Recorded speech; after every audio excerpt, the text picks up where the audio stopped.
Hey there YouTube, Travis here. So we are due for a house update. So we're gonna go ahead, get inside here and we'll go ahead and give you all an update on what's been new with the house, what's been fixed. And we'll also talk about things that I prepared for and things that I did not prepare for when it came to buying a house.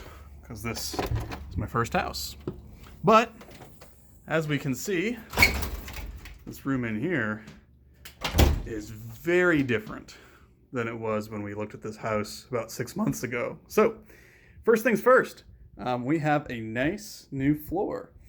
So this probably made the biggest difference throughout the entire house. This is a floating laminate floor.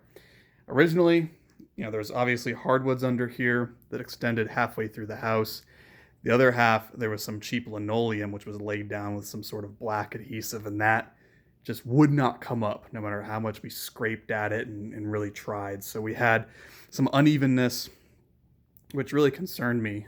But one of my buddies, who's part of my moped club, has been doing flooring for like 30 years.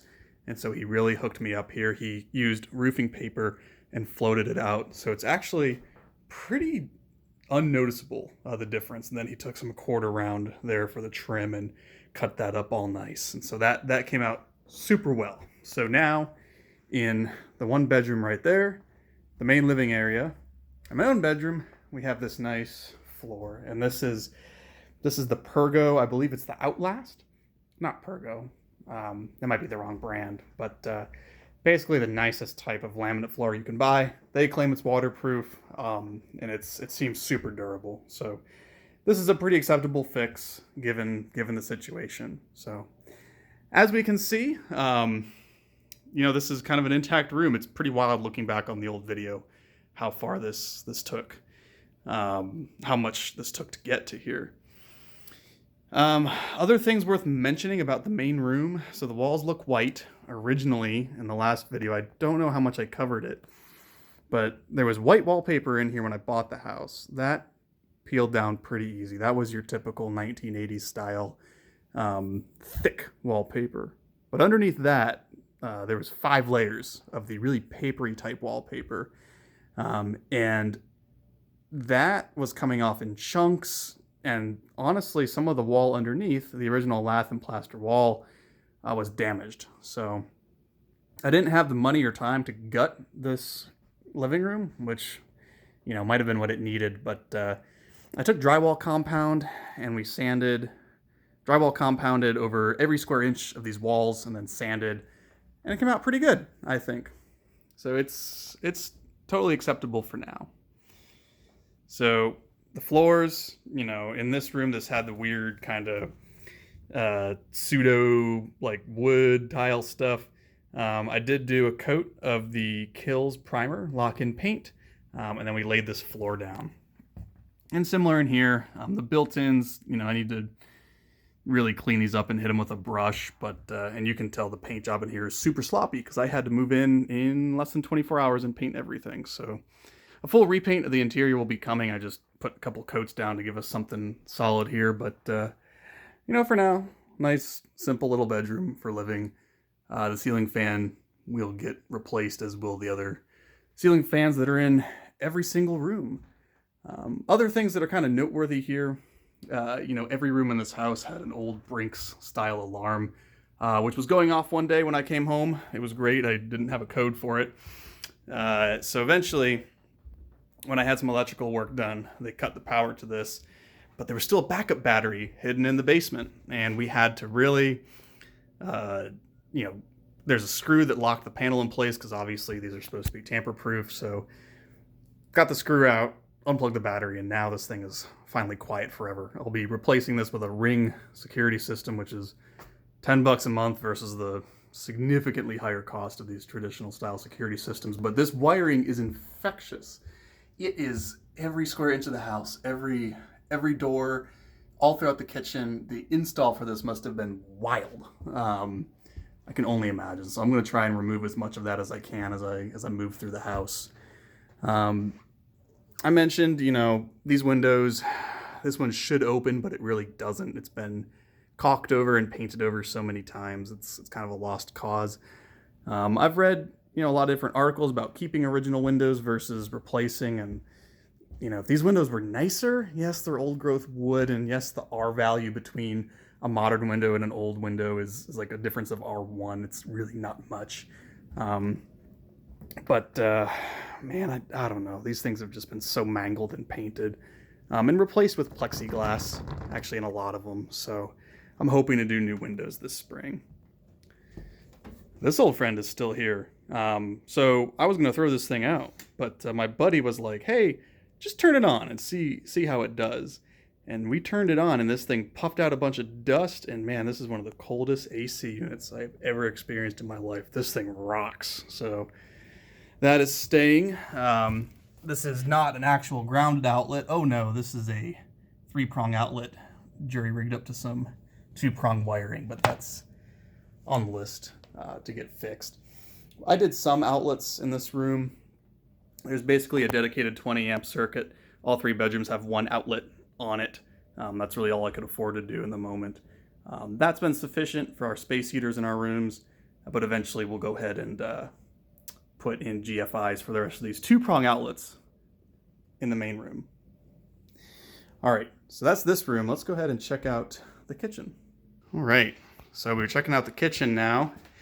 Couple changes. So firstly, went ahead and had a dishwasher installed. This was the floor model, so it's a Samsung. I was really trying to avoid having a cell phone and electronics manufacturer be my appliance manufacturer, but in this case, this one was just such a steal. I think I paid like $450 for it, and it's normally almost double that, so was happy to take it. So we're rocking a dishwasher here, and also added in a nice standard garbage disposal here. When you've got roommates, it really makes it so much easier to manage. So we went ahead and did those upgrades. The rotted out floor underneath here, we had some plywood put down, so that's satisfied for now. Added in a good used stove as promised, and a good used microwave. So originally there was that Vent-A-Hood thing right here, and when we pulled that down, man, there was I was up in there covered in grease trying to get these screws out, and man, the rat droppings that came down, it was pretty bad. But went ahead and decided to do an over-the-range microwave. Got this one off Craigslist for $60. It's from 2013. It's actually pretty nice. It's pretty sophisticated.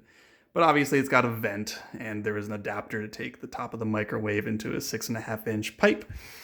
And then we took some of the wood that was here, because this used to be a swing open door where garbage was kept. Took some of that wood, and my contractors put that into a fake panel there, so the microwave is plugged in behind there.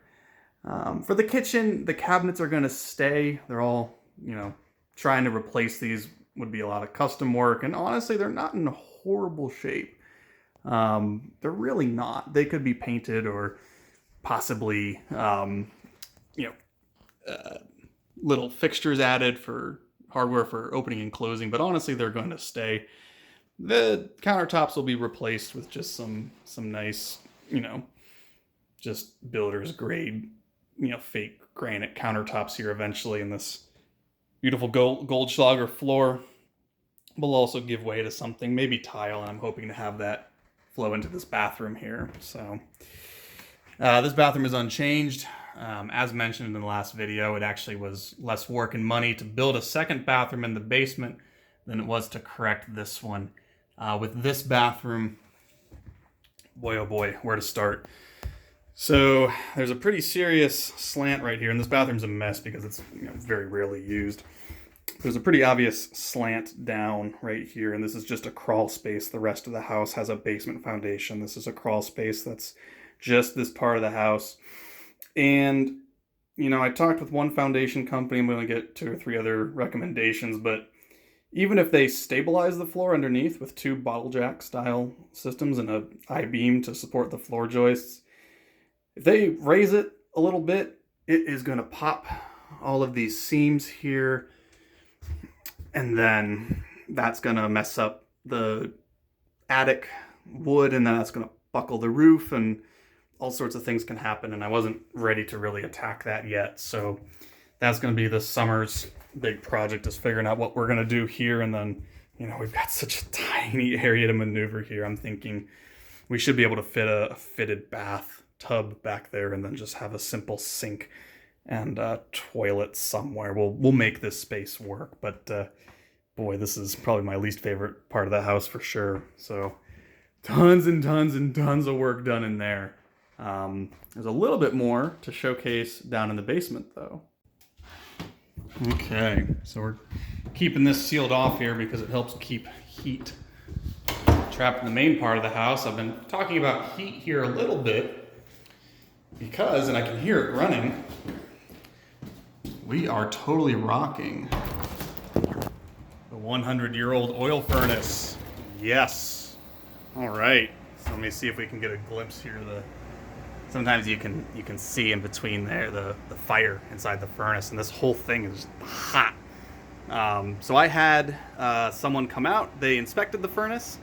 It's really funny. I do a lot of work with two-stroke mopeds on this channel, and some of the parts that were getting a little worn were like the atomizer and like stuff that I recognized from like carburetor parts. But honestly, this thing is a tank. I've mentioned in the last video, this furnace is original to the house.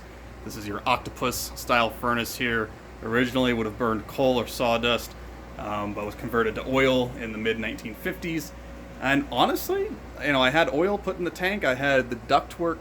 I had a company come in and clean out the ducts and inspect the furnace, and we've been rocking it. We keep the thermostat pretty low, but this thing has been actually quite efficient. It will have to go. I say efficient in terms of like we haven't had to put a lot of oil in the tank, money-wise, but as far as efficiency of the furnace, God, this thing's probably terrible. I will eventually have a gas line run here and a modern high-efficiency gas furnace put in. That's just going to free up so much space. It's going to be nice. But for this winter, it's doing a pretty good job.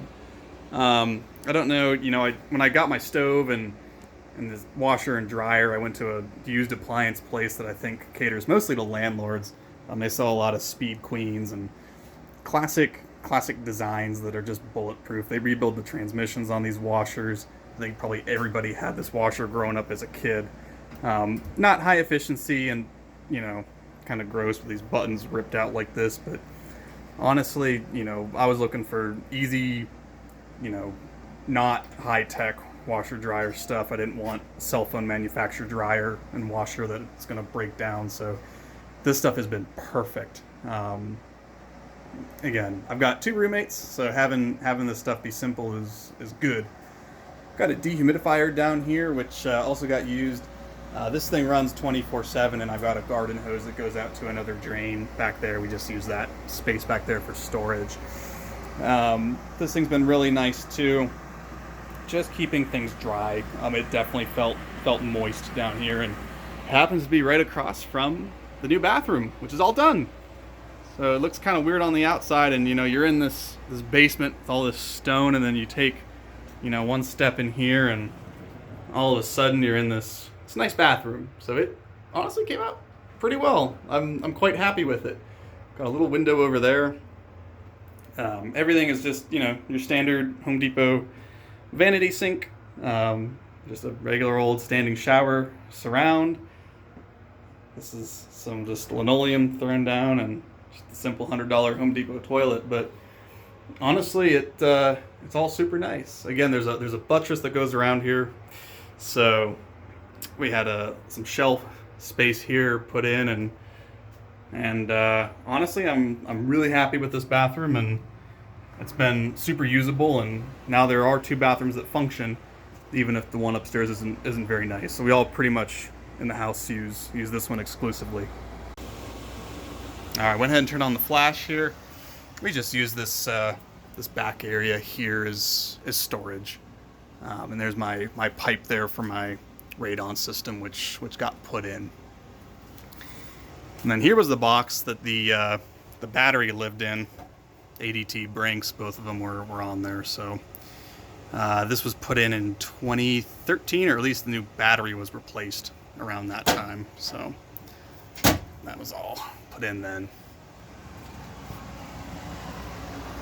Another major thing which was not done at the time of the last video was the circuit breaker. So this originally had a Federal Pacific box, and it was mounted up here, and it was rotated, so it was hard to reach, and it was an old Federal Pacific box, and that's an early circuit breaker, and those just have a really high failure rate. Not ideal. So I had this little unit put in here.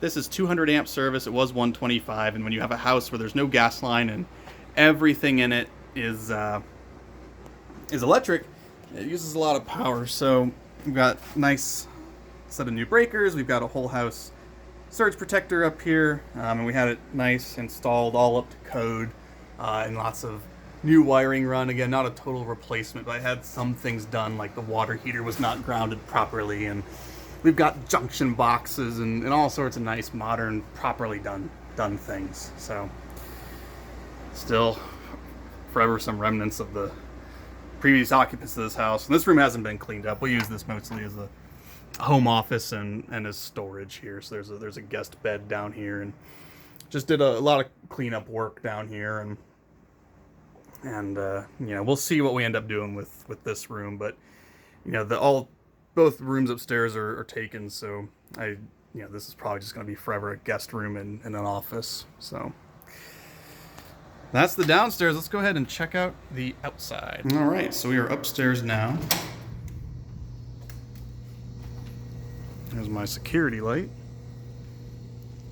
So I've got this carport gate working here, and most importantly, we have a hot tub. So this hot tub was found on Craigslist. It was $450, and it had an issue where it was tripping the circuit breaker every time you turned it on. It ended up being the heater element inside the pipe. Very briefly, this almost became a hot tub repair tutorial, but me and my roommate Nate tackled it, got it all replaced, and then added this canopy so we can be out here year round. I also like to mount a projector there temporarily, and we can watch movies via a Chromecast that's plugged into it onto this wall here. So we like to have our fun here. It's not bad. But again, the part was $12. Hot tubs are a lot like mopeds, actually. Their parts are super cheap. A lot of things are generic. And then we also wired this up to run on 110 with a inline GFI plug. So when you run a hot tub on 110 versus 220, if it's a compatible hot tub that can do that, it'll take 20 hours to heat up, which is a bummer, but you keep it heated all the time, so no big deal. So this thing is actually quite nice. Other things that are noteworthy, well, I've got a couple more mopeds now, so a lot of them can live out here, which is really, really nice. That's my roommate's Honda XR 400. We'll go ahead and take a quick peek here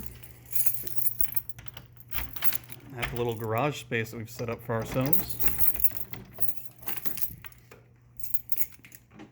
And out here, room for mopeds, bikes, all sorts of projects. We got some speakers mounted to the rafters up there, which I'm not stoked on, but there they are.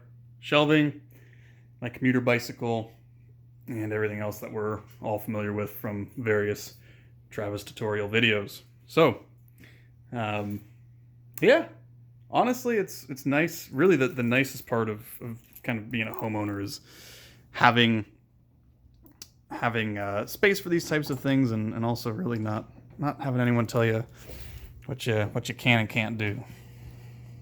Now, one thing you can probably see right now is there are two giant, I believe they're